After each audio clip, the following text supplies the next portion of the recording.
Good morning. It is Tuesday the 4th of February and it is about 8:15. We are on our way to Collage. Now, time to go. It is raining. Now, when it's raining,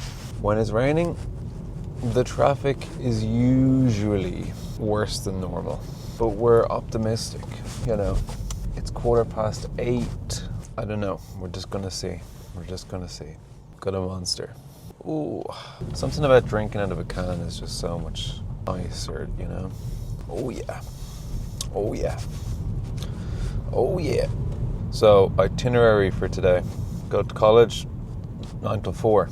Gym from 4:30 to 5:30. Home at 6. Eat dinner. Post a video. Training for badminton at 7 to 10:30, depending on how my arm is. My arm yesterday was starting to get a bit sore. And if it's sore again today, I might have to just leave it for a few days. It feels alright now. We'll see how it feels in the gym. It'll most likely feel alright. And then that's the day. That is the day. I finished that movie Before Sunrise, and it's so good. It's so good. The whole movie is basically just dialogue. Like, they're just walking around. What's the city in? What's the city? I can't think of the name of the city. I can't even think of the name of the country. It's in Austria. It's the capital of Austria. They're walking around the capital of Austria, right? And Vienna. There we go. They're walking around Vienna, and it's all just dialogue. Like, it's just back and forth dialogue the whole movie. And somehow, they managed to keep it so engaging when it's just two random people talking. And it's so good. The acting is just top tier. It's top tier acting. The facial expressions and the reactions, and it's so good. It's so good. It's actually a 3-part series. Before sunrise, before sunrise, before sundown or something like that, and then before midnight. Now, what I found interesting is, right, they're lying in a park, towards the end of the film. They're lying in a park, and they'd been talking for ages, and they had a bottle of wine, and they've gotten to know each other pretty well, and they start kissing or whatever, and they're about to have sex or whatever, and she goes, "Oh, I don't want to have sex, because then I'm gonna be part of this story where you meet some French girl on the train and you fuck her and then you never see her again." She didn't want to be part of that narrative, or so she says, and she didn't want the night to just be about that. So she's like, "No, I don't want to." She decided in that second that she didn't want to. But she says then after that she had wanted to fuck him since she got off the train with him. But now all of a sudden she doesn't. And then he goes it's okay, don't worry about it. It's not all about that anyway. Which is normal standard response. But she looks like she wanted to be persuaded, she looked as if she was hoping he'd push back a little bit, he'd try to persuade her. And I don't really know what my point is here, to be honest. But I can hear all the red pill pickup artists in my head saying, "Oh yeah, he's, by not persuading her, she's gonna look at him like he's a bit pussy or something like that." I don't know. I don't really know what my point is. But I just felt question whether or not it was the right move. I don't know. I'm just rambling, to be honest. I don't even know what I'm talking about. I haven't gotten any reading done. It's annoying me. I haven't gotten any reading done. I wanted to revise some stuff for college. Didn't get that done either. Too busy and a little bit unorganized. I thought I'd have more time than I ended up having. It's fine though. I'll go to the library on my lunch break. I was hoping my chest to be a bit tight today after doing the what do you call it? The chest fly yesterday, but don't feel anything. I mean, no, like soreness isn't a signifier of growth or anything like that, but it's nice to know, like when you haven't, like it's nice to know, oh yeah, that actually did something, because then I'm going to be like, oh yeah, I'll do that again in the future, like it actually worked the muscle well. But since I don't feel anything, I'm probably not going to do it again, just because I can't tell if I was getting good stimulus, you know. Like I was feeling a good stretch, but the pump was not bad either. It's definitely a good exercise, but I just love my pressing. Just love my pressing too much. I'm definitely going to be late to college today. Gee, it's like pretty much 8:30 and I'm only just getting onto the motorway. Oh damn. I've been applying a lot of pressure to everyone in my life who's in a relationship. I've been asking them, so anyone in my life that's in a relationship, I ask them, if you had to break up or get married tomorrow, what would you choose? And all of them so far have chosen get married, which is expected. I always say, like, oh, you're going to say get married. Like, this is how the conversation goes. I say to them, if you had to break up tomorrow or get married, what would you choose? And you would probably say get married. And then I would say, so what's stopping you? And then you would say, oh, I don't have the money, or I'm still in college, or I still live at home, or I'm too young, and then I would say, none of those things actually stop you from getting married. You know, they're just boxes we'd like to tick before it happens, but they don't actually stop you from getting married. And then they would say, yeah, you're right. And then I would ask them again, like, what's stopping you? And then they're like, I don't know. And then I would say to them, you're either doubting whether or not you want to stay with that person for the rest of your life. You know, you're like, oh, I don't know if I want, like, they're great, but I don't know if I want to spend my, they start questioning if their partner's the one, you know. And you start to either create doubt or they start to actually think, you know. So far I've gotten mixed reactions, you know. I've gotten some positive ones where people are like, genuinely like, you know what, you're right, I probably should think about that, you know. And then I've gotten some ones where it's where you can see they doubt the longevity of the relationship. And I've been doing this to everyone I know who's in a relationship. Like, I'm just applying pressure.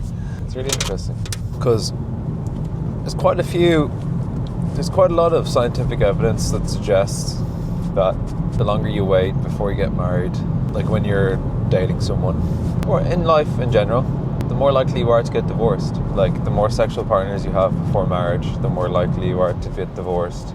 If you move in with your partner before getting married, you're more likely to get divorced. So, like, the longer you wait, the more likely it is to be unsuccessful. So, get in there. Stop messing around. What are we looking at? What are we doing? Oh. Right. Battery's out. Oh, look at that. Battery's good. So, it's 4:00. We are on our way to the gym.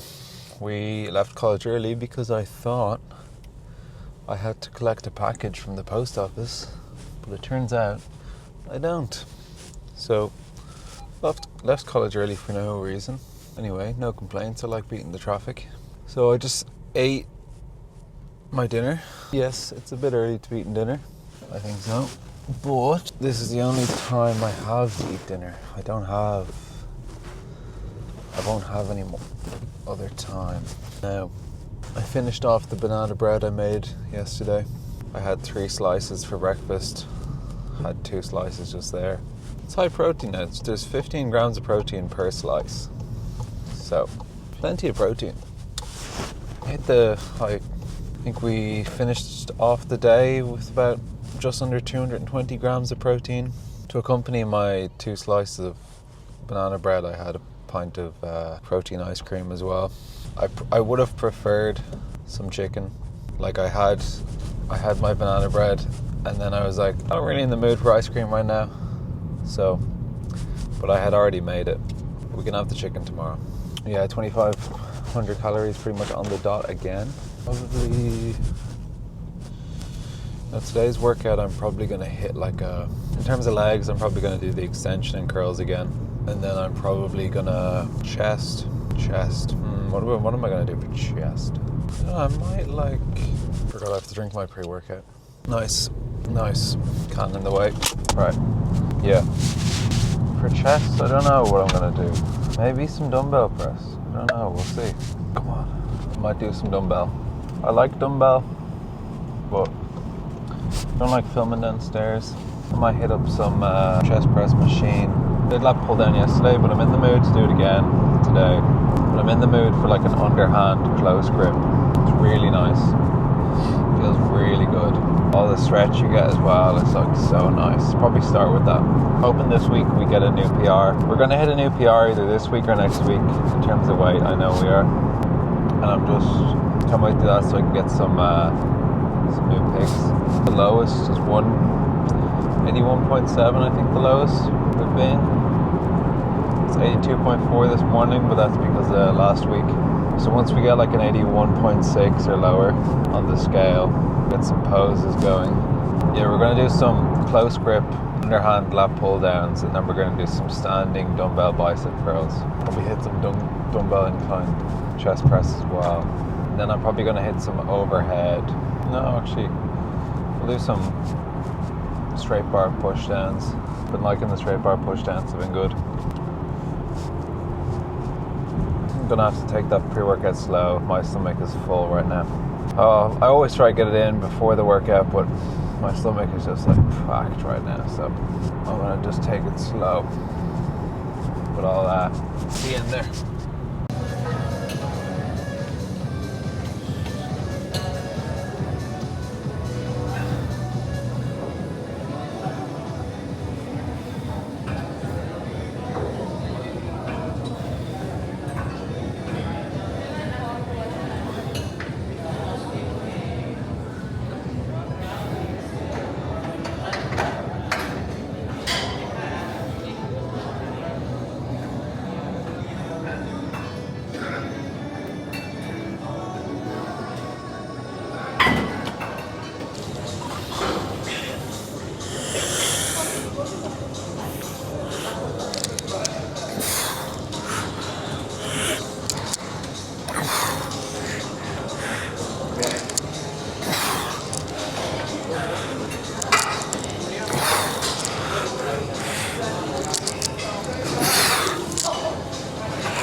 It's okay.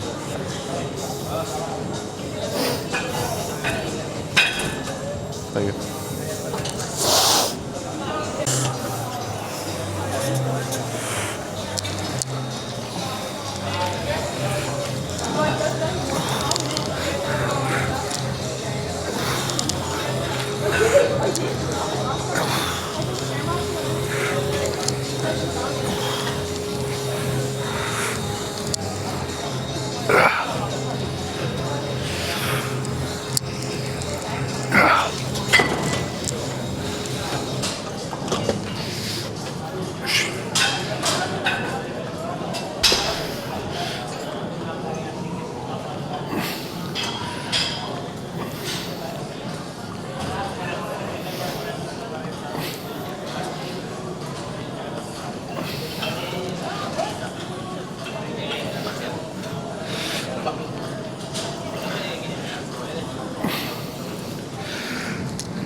video, right, I just fucking realised that I had the mic on mute. Like, bro, how the fuck do you even do that? So, there's a lot of it's just like 20 minutes, 30 minutes, 40 minutes clips, just silent.